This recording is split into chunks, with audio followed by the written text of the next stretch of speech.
지난주 찬양인도 하는데 왜 그렇게 어색하고 또 한편으로 슬프단죠. 지금도 마찬가지입니다. 성도님들이 없는 가운데서 설교하려니까 너무 좀 이상합니다. 특별히 지난주 마지막 찬양할 때는 거의 울 뻔했습니다.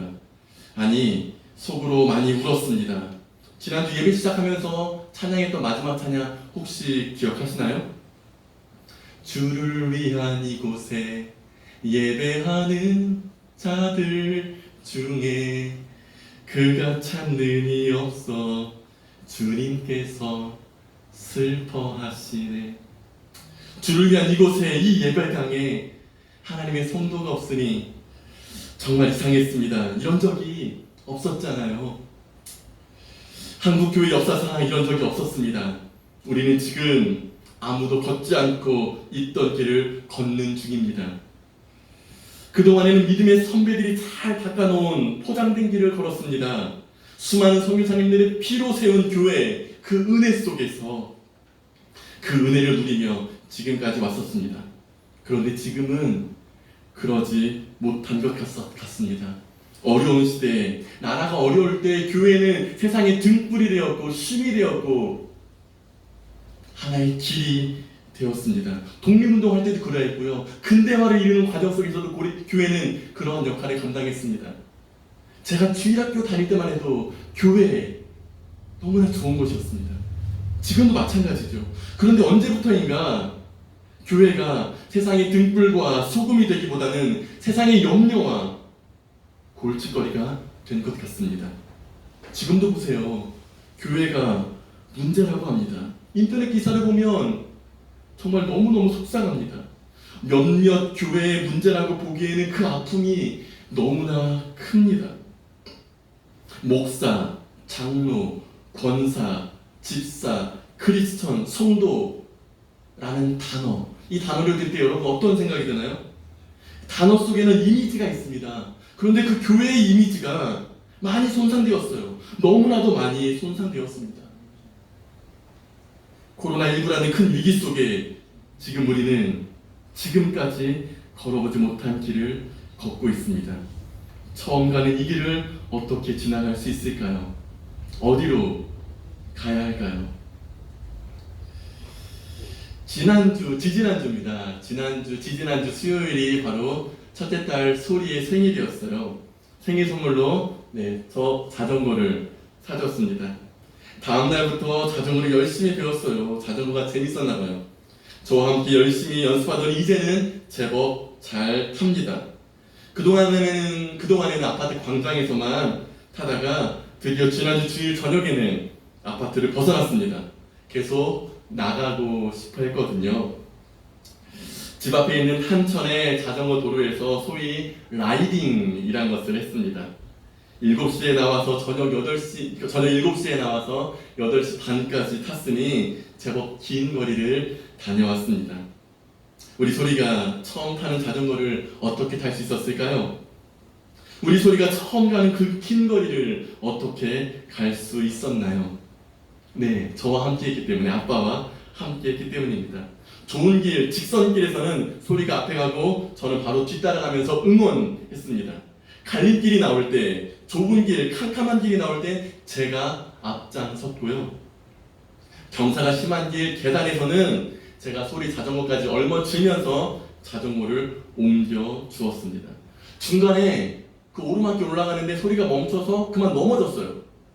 그때 어떻게 했습니까? 제가 바로 달려가서 쓰러진 자전거를 세우고 소리를 제 무릎에 앉힌 다음에 다친 곳이 있는지 없는지 확인하고 격려해주고 다독여 주었습니다. 그리고 바로 편의점에 가서 소리가 좋아하는 음료수를 사주었죠. 비타워터입니다. 집에 도착해서 어찌나 좋아하던지 아이들 말로 자신감 뿜뿜이었습니다. 이때 제가 살짝 깨달은 게 있어요. 처음 가는 길, 처음 경험해보는 일, 하나님 아버지와 함께 해야 한다는 것입니다. 어려운 길일수록 더욱 하나님을 붙잡고 매달리고 그 발 앞에 엎드려야 할 것입니다. 처음 가는 길입니다. 처음 경험해보는 일입니다. 어디를 향해 가야 할까요? 오늘 말씀 속에 그 방법을 한번 살펴봤으면 좋겠습니다. 첫 번째, 목적이 있어야 합니다. 목적이 우리의 삶을 이끌기 때문입니다. 말씀을 천천히 살펴보겠습니다. 11절 말씀 보실까요? 다 같이 읽습니다. 시작. 예수께서 예루살렘으로 가실 때에 사마리아와 갈릴리 사이로 지나가시다가, 예수님의 길은 확실합니다. 왜냐하면 목적이 분명했기 때문입니다. 어디로 가시나요?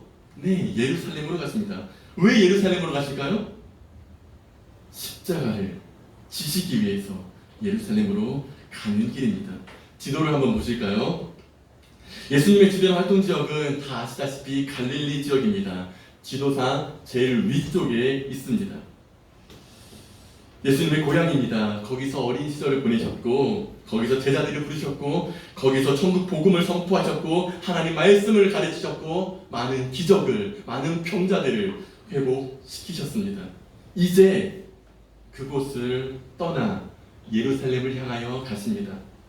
예수님은 분명한 목적이 있으셨고 자신의 사명을 완성하기 위해 예루살렘으로 가시는 길이셨습니다. 얼마 전 수해로 친했던 동기 목사님이 소천하셨습니다. 소천했습니다. 이 일로 장례식장에 동기들이 많이 모였어요. 오랜만에 만난 동기들입니다. 좋은 일로 만난 자리는 아니었지만 한쪽에 모여서 한참 동안 서로의 안부를 물으면서 그동안 못다한 이야기를 했습니다. 저녁 7시에 모였는데 밤 12시가 다 되도록 이야기를 나눴으니 많은 이야기를 나눴죠. 목사들 모이면 대부분 교회 이야기합니다.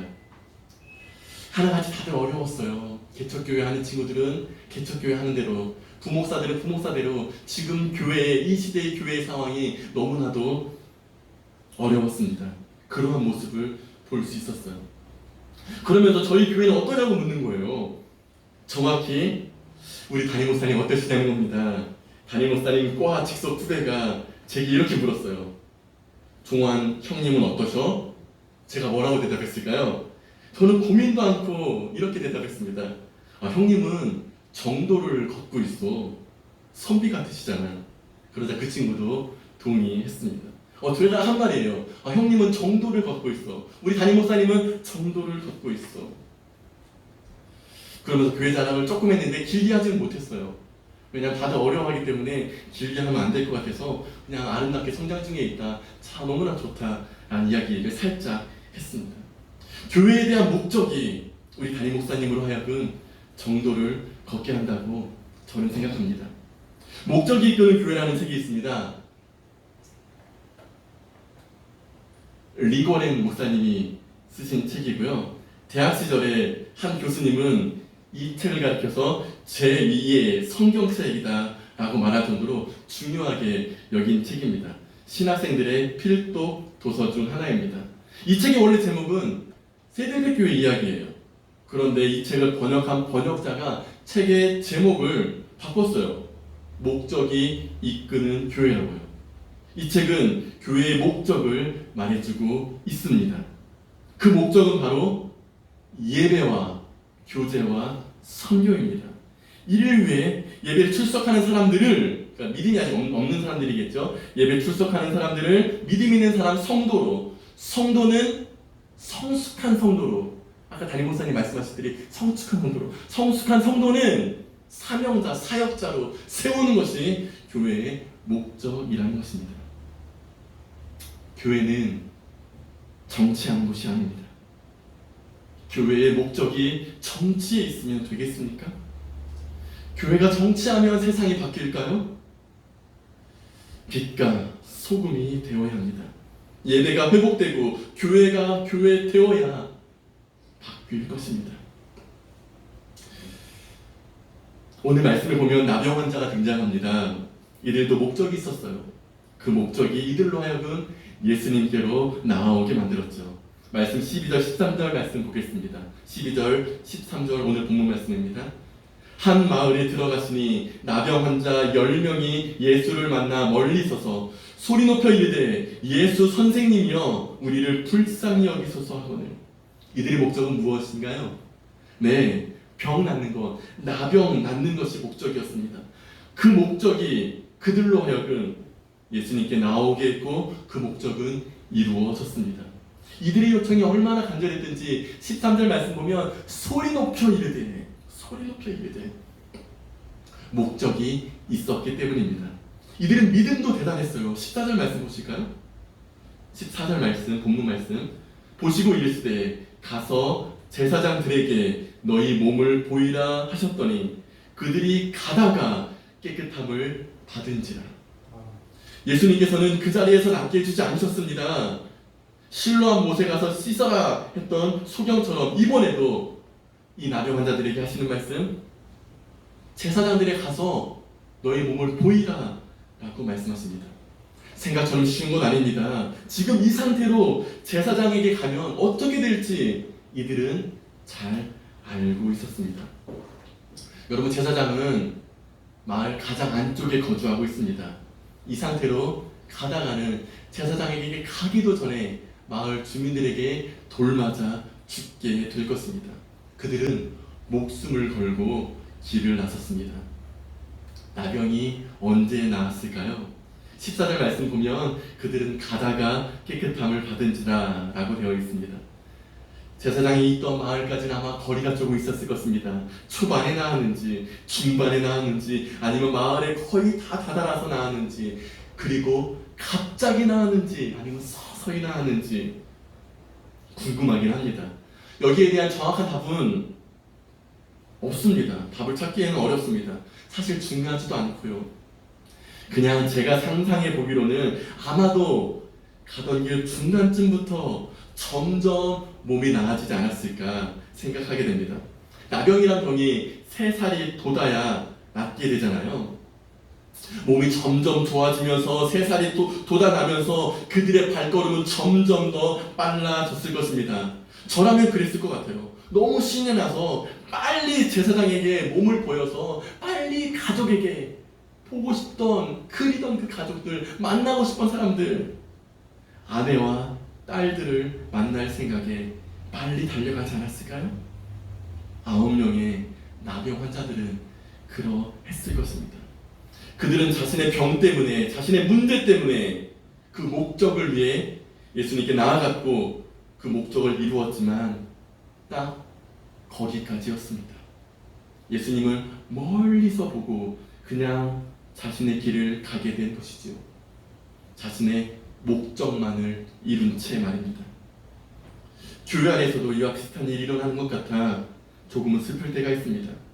교회의 목적이 바뀌어 있는 것도, 그런 교회들도 있는 것 같아 너무나 속상합니다. 우리는 어떤 목적이 있어야 하나요? 우리는 어떤 목적이 있어야 할까? 웨스트민스터 소요리 문답의 첫 번째 질문입니다. 웨스트민스터 소요리 문답은 우리 믿음의 선조들의 신앙 고백이자 교리입니다. 청교도들의 신앙 고백이니까요. 그 웨스트민스터 소요리 문답, 질문과 답이 되어 있어요. 그것의 첫 번째 질문이 바로 이것입니다. 사람의 첫째 되는 목적은 무엇인가? 사람의 첫째 되는 목적은 무엇일까? 여러분, 사람의 첫째 되는 목적은 무엇일까요? 소요리 문답의 답은 이렇습니다. 사람의 첫째 되는 목적은 하나님을 영화롭게 하는 것과 영원히 그를 즐거워하는 것이다. 사람의 첫째 되는 목적은 하나님을 영화롭게 하는 것과 영원히 그를 즐거워하는 것이다. 아멘이십니까? 저는 여기에 한 가지 더 말씀드리고 싶습니다. 하나님을 영화롭게 하고 사람을 존귀하게 하는 것, 같은 의미로 하나님을 사랑하고 이웃을 사랑하는 것, 제가 얼마 전에 설교했던 설교 내용이죠. 이것이 우리의 목적이 되어야 합니다. 그래야 예수님의 발 앞에까지 나아갈 수 있게 됩니다. 어디를 향해 가야 하나요? 예수님의 발 앞에까지 가야 합니다. 두 번째입니다. 예수님의 발 앞에까지 나아가야 합니다. 12절 말씀 먼저 보겠습니다. 12절 말씀입니다. 시작. 한 마을에 들어가시니 나병 환자 10명이 예수를 만나 멀리 서서, 제가 계속 얘기하죠. 멀리 서서. 이들은 자신의 병인 나병 때문에 예수님께 나아갔지만 가까이 갈 수 없었습니다. 병 때문에 나아갔지만 병 때문에 가까이 갈 수 없었어요. 이들은 그럴 수밖에 없었습니다. 왜냐하면 나병 환자잖아요. 레위기 13장 45절 46절 말씀 보면 나병 환자는 옷을 찢고 머리를 풀며 윗입술을 가리고 외치기를 부정하다 부정하다 할 것이요 병 있는 날 동안은 늘 부정할 것이라. 그가 부정한즉 혼자 살되 진영 밖에서 살지니라. 옷을 찢고 머리를 풀며 윗입술을 가리고 외치기를 부정하다 부정하다. 전염병이기 때문이죠. 사람에게 가까이 갈 수 없던 환자들. 그 때문에 예수님께도 가까이 갈 수 없었던 사람들입니다. 이 9명의 나병 환자는 그렇게 멀리 서서 예수님께 간절히 부탁했고 멀리 서서 예수님의 말씀을 듣고 그냥 그 자리를 떠났습니다. 멀리 서서. 하지만 한 사람은 달랐습니다. 15, 16절 말씀입니다. 그 중에 한 사람이 자기가 나은 것을 보고 큰 소리로 하나님께 영광을 돌리며 돌아와 예수의 발 아래 엎드려 감사하니 그는 사마리아 사람이라. 한 사람은 달랐습니다. 그 중에 한 사람은 달랐습니다. 그 한 사람, 그 예배자입니다. 큰 소리로 하나님께 영광을 돌리며 돌아왔어요. 제사장을 향해 가는 것이 아니라 예수님께 돌아왔습니다. 예수님의 발 아래 엎드려 감사했습니다. 이것이 참 예배자의 모습 아닌가요? 세상을 향해, 제사장을 향해 빠르게 달려가는 것이 아니라 예수님을 향해 돌아왔습니다. 하고 싶고 만나고 싶고 가고 싶은 곳 얼마나 많았을까요? 그런데 한 사람은 달랐습니다. 15절에 중요한 말씀, 중요한 단어가 있습니다. 바로 돌아와라는 말씀입니다. 돌아와. 누가복음의 이 말씀은 너무나 중요합니다. 바로 구원과 관련이 있거든요. 대표적으로 누가복음 15장에 나오는 소위 탕자의 비유로 알려진 말씀.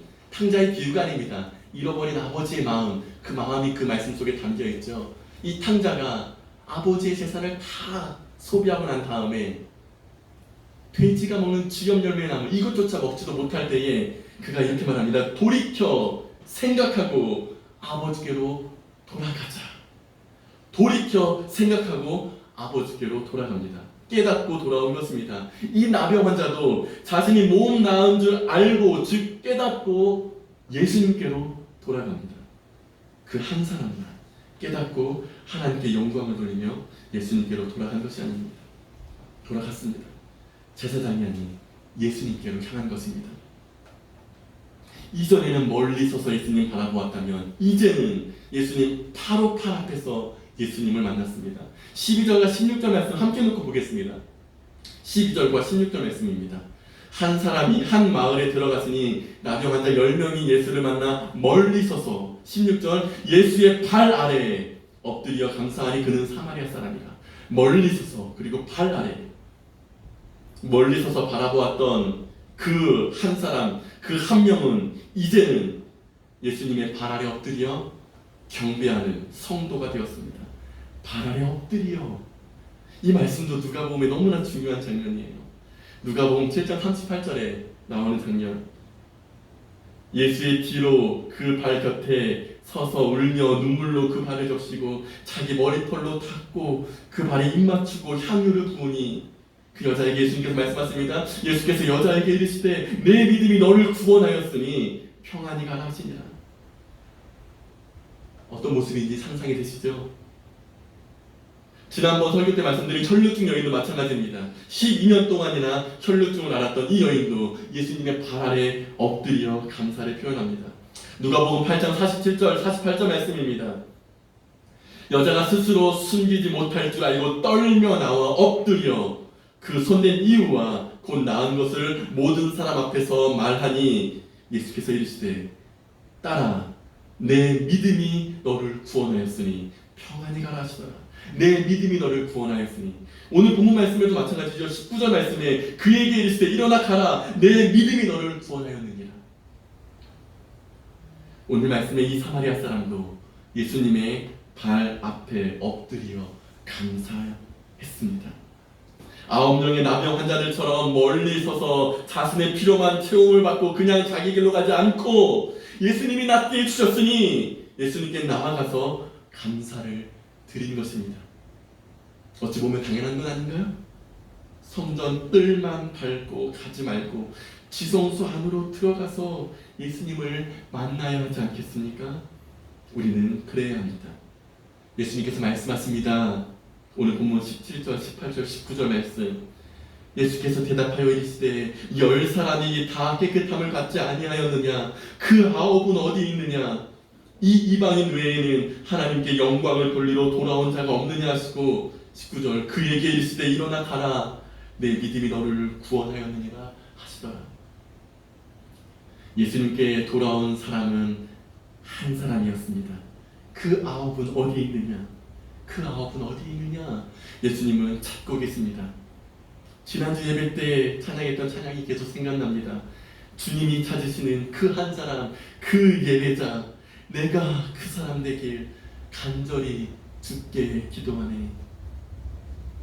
말씀을 마무리하겠습니다. 처음 가는 길 어디로 가야 할까요? 목적이 우리를 이끌 것입니다. 우리의 목적은 하나님을 영화롭게 사람을 존귀하게 하는 것입니다. 예수님을 멀리 서서 바라보지 말고 예수님 팔 앞에 엎드려야 합니다.